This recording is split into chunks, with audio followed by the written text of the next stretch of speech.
Salut tout le monde. Eh ben oui, me voilà donc sur une petite vidéo qui va vous expliquer le système que Condorcet nous a fait.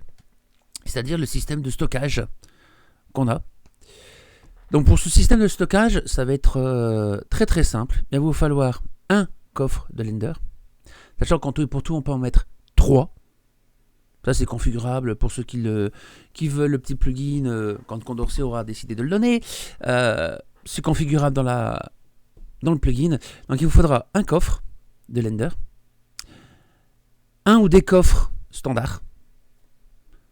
On peut aussi y mettre des tonneaux. On peut y mettre, il faudra y mettre bien sûr des pancartes. Et bah moi j'ai pris quelques pierres différentes, quelque chose, pour vous montrer un petit peu comment ça va se passer. Donc ce système est très simple. Vous faites un coffre de Lender et vous le posez. D'accord? Un coffre de Lender et vous le posez. Ensuite vous allez prendre une pancarte.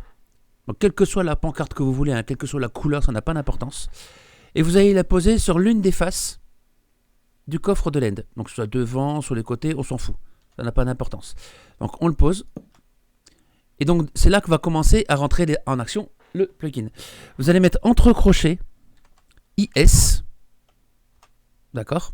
Et ensuite, le nom de votre base. Voilà, moi je vais mettre test. On va même peut-être mettre plutôt tuto. Voilà. Moi je fais, voilà, IS tuto. D'accord. Et de là vous faites terminer. Et automatiquement votre coffre de Lender va avoir le nom du plugin, donc item sorter, le nom de votre base, donc tuto, le base pour dire que c'est la base même de tout votre système, et votre nom, c'est-à-dire le nom de la personne qui l'a posé. Si vous êtes plusieurs, on peut le faire à plusieurs. Sachant que ce coffre, c'est configurable aussi dans le plugin, mais il a une superficie sur le serveur de Lenny. Il a une superficie de 50 de rayon. C'est-à-dire 50 par là, 50 par là, 50 par là, 50 par là. Ce qui fait au total 101 cases, puisqu'il y a le coffre. Donc après, quel que soit l'endroit où vous allez mettre la suite, ça va fonctionner. C'est-à-dire que celui-là, vous allez pouvoir en mettre ce que vous voulez dans la zone des 50 de rayon. Après, rien ne vous empêche d'aller en mettre un beaucoup plus loin et de les relier ensemble. D'accord? Donc ensuite, une fois que vous avez fait ça, vous prenez des coffres ou des tonneaux, vous choisissez. Moi, je vais prendre des petits coffres. Et vous le mettez où vous le désirez, dans la zone de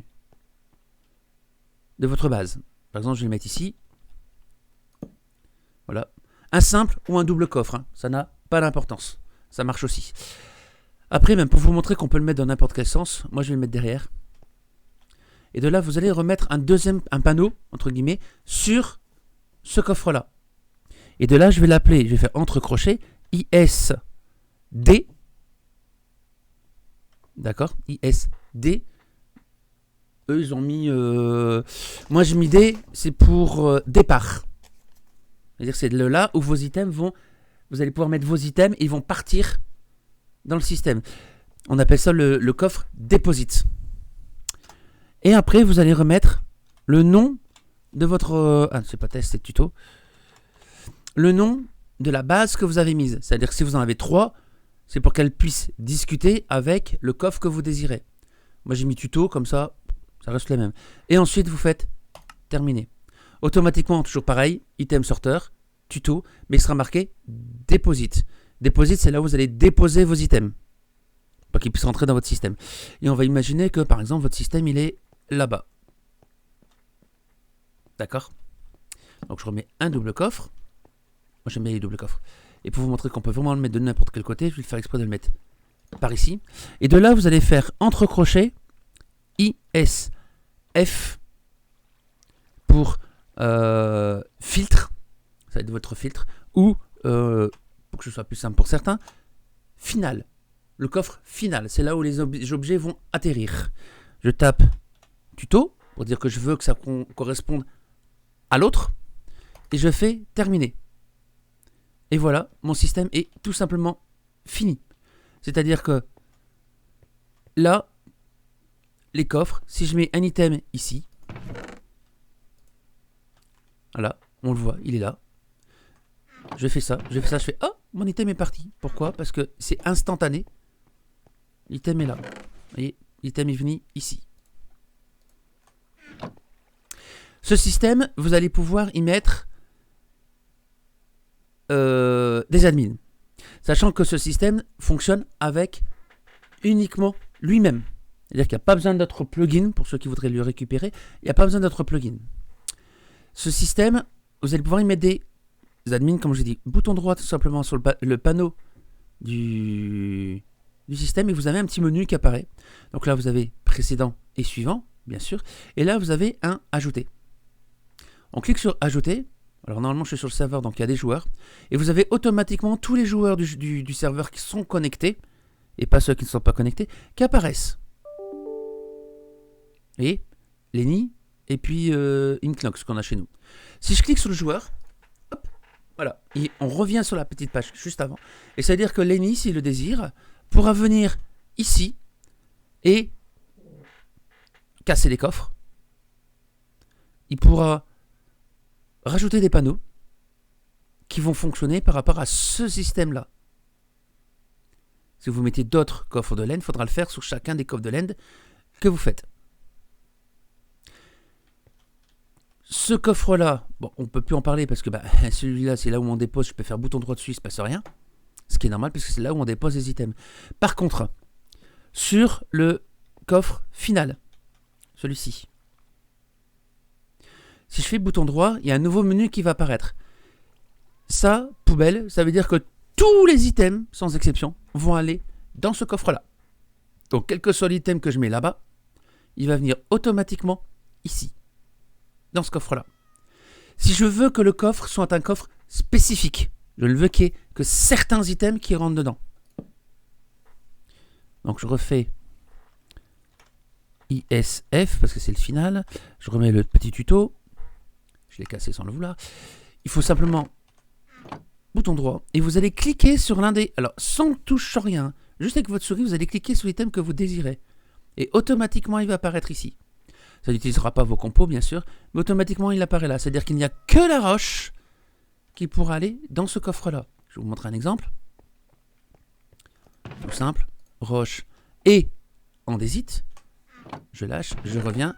La roche est bien partie, l'andésite est restée. Pourquoi? Parce qu'il n'y a qu'un seul coffre qui dit qu'on ne peut avoir que ça. Si je désire faire venir aussi l'andésite, je vais devoir mettre... Je vais le chercher parce que j'en ai plus, bien sûr. J'ai mis le stack en entier. Je vais devoir obligatoirement mettre... Je sais ce que je vais faire. Je vais faire ça. Voilà. Je vais devoir mettre obligatoirement cette case. Donc vous voyez, hop, et ça rajoute automatiquement. Je peux en mettre autant que je désire. Oui, vous pouvez en mettre plusieurs. Il n'y a pas de souci. Bon, bien sûr, n'en mettez pas plus que ce que le coffre il peut avoir. Hein. Vous avez bien vos coffres. Si vous mettez plus, les items, au bout d'un moment, ils ne viendront plus. Donc ça sert à rien, faites-en plusieurs. Ce qui va vous permettre de faire un coffre par item, un coffre pour plusieurs styles d'items. C'est vous qui choisissez ce que vous voulez. Comme là, par exemple, vous voyez, là, je l'ai fermé.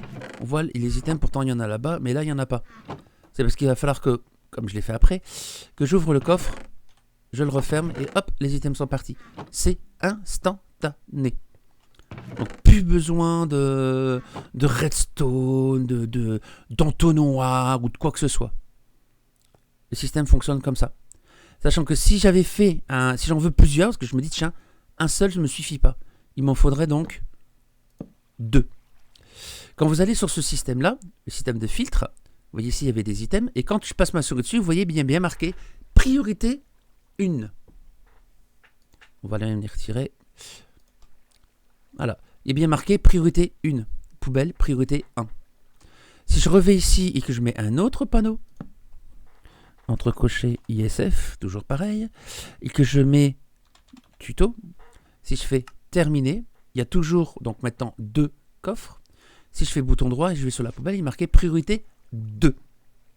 C'est très simple, ça veut dire que quand je vais mettre mes items là-bas, ils vont arriver automatiquement dans le coffre du bas en priorité. Il y a des priorités sur les coffres. Je veux que d'abord ça aille là. Et quand ce coffre-là sera plein, c'est ce coffre-là qui va se remplir.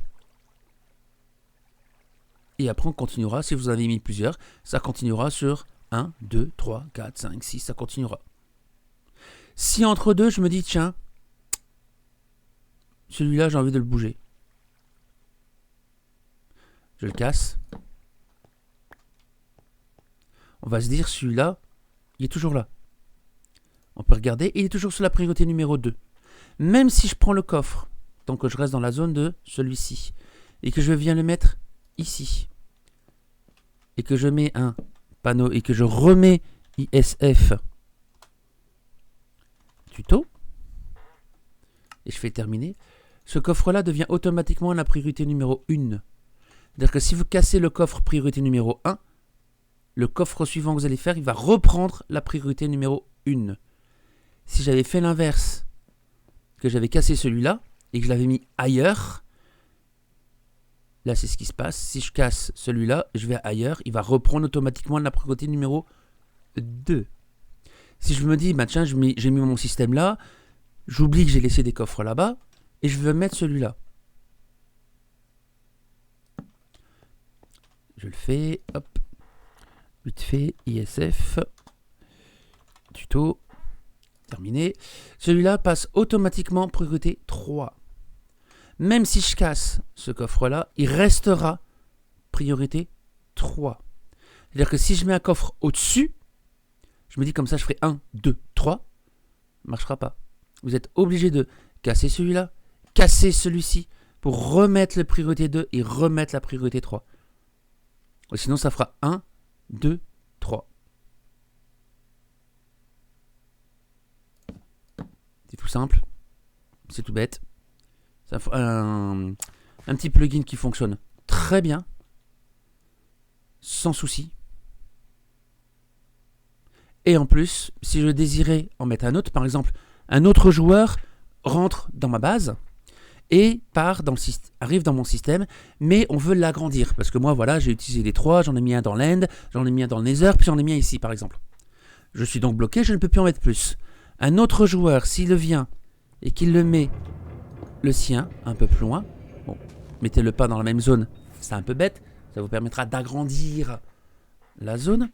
Je remets donc sur celui-là un entre crochets IS. Je mets tuto 2, par exemple. Je vais faire terminer. Vous voyez, il y a bien tuto 2, il y a bien tuto. Si entre deux, je veux que l'item aille de celui-là à ce système-là, je mets un coffre ici. Dessus, j'y mets... Par contre, ça va peut-être pas aller. Je vais le faire en hauteur, comme ça sera plus simple. Vous comprendrez mieux et vous verrez mieux. Si je fais ça, automatiquement, je vais mettre mon petit panneau sur le côté. Je vais mettre mon petit panneau là. Je mets toujours ISD pour départ. Tuto 2. D'accord? Donc, mon coffre va parler avec celui-là. Ici, je viens mettre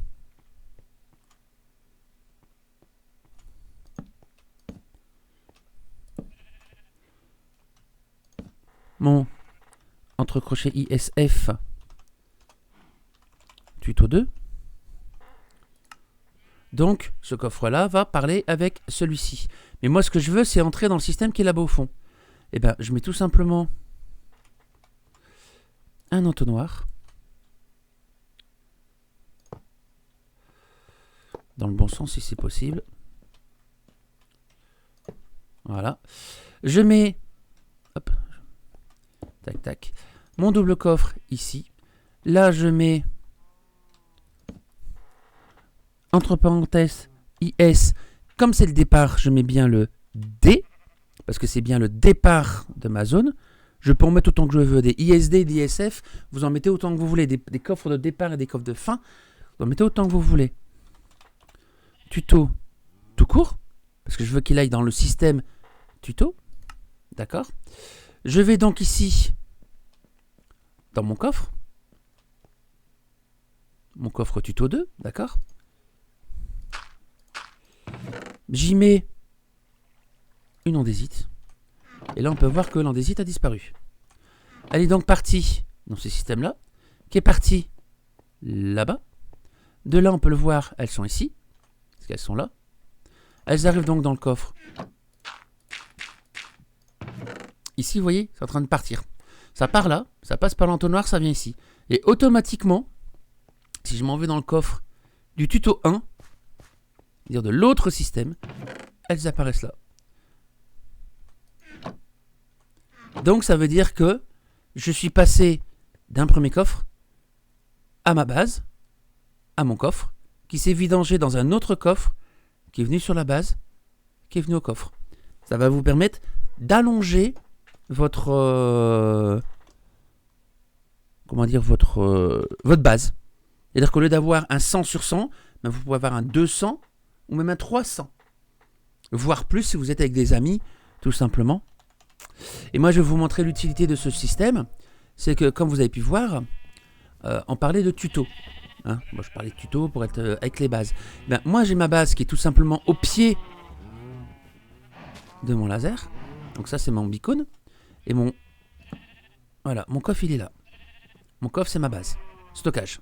Et ben, j'ai tout simplement fait ici mon système de cactus. Le système de cactus se vidange ici dans ce coffre-là. D'accord? Donc là, on peut voir qu'il n'y a plus de cactus. Mais voilà, il se vidange dans ce coffre-là. Et de ce coffre-là, ça passe donc par mon système. Mais comme le cactus, je veux le brûler, par exemple, et bien mon cactus arrive automatiquement dans mes fours qui sont ici. Enfin, dans mon four qui est là. Il n'y en a qu'un pour l'instant. Et ça arrive dans ce coffre-là. Qui vient ici et qui arrive, et bien ici. Vous voyez? Ça vient simplement remplir mon four. Comme c'est instantané, mon four est alimenté en constant avec le peu, pour l'instant, de cactus que je fais. Même chose pour le charbon, même chose pour tout. Tous mes systèmes sont reliés les uns aux autres. Là, vous voyez ici, j'ai mis mon système de canne à sucre. Et il est là derrière. Avec mon système de bambou, qui est juste là-bas au fond. Ici, c'est pareil, on voit du bambou. Il y a du bambou et il y a de la canne à sucre. D'accord? Et bien, ce système-là arrive automatiquement là-bas au bout. Pour vous montrer un petit peu la distance, il arrive ici. Voilà. Il arrive là. Désolé. Il arrive jusqu'ici. Donc de là-bas au bout, hop, ça vient là. Ça vient dans ces stockages-là. Même chose, mes légumes.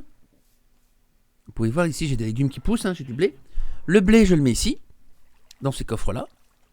Parce que là, c'est bien le coffre déposite. Et automatiquement, ben, j'ai une partie qui passe dans ce panneau-là. Vous voyez, là, j'envoie tout ça. Pourquoi? Parce qu'ici, j'en fais de la poudre d'os. C'est transformé automatiquement, grâce au système que j'ai fait, en poudre d'os. Donc mes graines, au lieu de les jeter à la poubelle, me dire « Oh, ça m'embête, qu'est-ce que je vais en faire, je sais pas », et bien tout simplement, je les envoie dans le composteur, qui les transforme automatiquement, et qui les met, voilà, en poudre d'os. Et par contre, le blé, je le garde, ça j'en ai besoin pour nourrir mes animaux, et pour les envoyer tout là-haut, où j'ai mis mes PNJ, il y a un petit escalier, hein. Il y a mes PNJ là-haut, si je regarde bien, j'ai tous mes coffres, avec mon blé, tous mes systèmes que j'ai. J'ai tout. Voilà. Donc c'est un petit plugin, pardon, c'est pas un mode, c'est un plugin qui n'a aucun rapport avec aucun autre plugin. C'est-à-dire que vous avez besoin de juste installer celui-là sur votre serveur et les joueurs vont pouvoir s'amuser à transférer leurs items automatiquement, sans redstone, on peut dire, hein, sans entonnoir, sans hopper. Par contre, oui, on peut en utiliser. Voilà, on va le mettre en dessous du coffre pour alimenter le four ou des choses comme ça, mais on n'est pas obligé. Donc ça peut aller d'un coffre à un autre, sans hopper. Tout simplement. Voilà, donc ce petit tuto était surtout pour le serveur Paradis Play. Pour l'instant, le plugin se trouve là-bas. Je ne sais pas si Condorcet va un jour le mettre sur un autre. Peut-être sur SpyGot, je ne sais pas. Sachant que c'est un plugin spécifique SpyGot, bien entendu. Hein, puisque nous, on est sur SpyGot. Donc ce sera à vous d'avoir un serveur SpyGot et ça fonctionnera parfaitement dessus. Voilà. Donc je vous dis à la prochaine pour un autre tuto sur autre chose. On verra bien par rapport au serveur. Salut tout le monde, et puis tchuss. Voilà, comme d'habitude.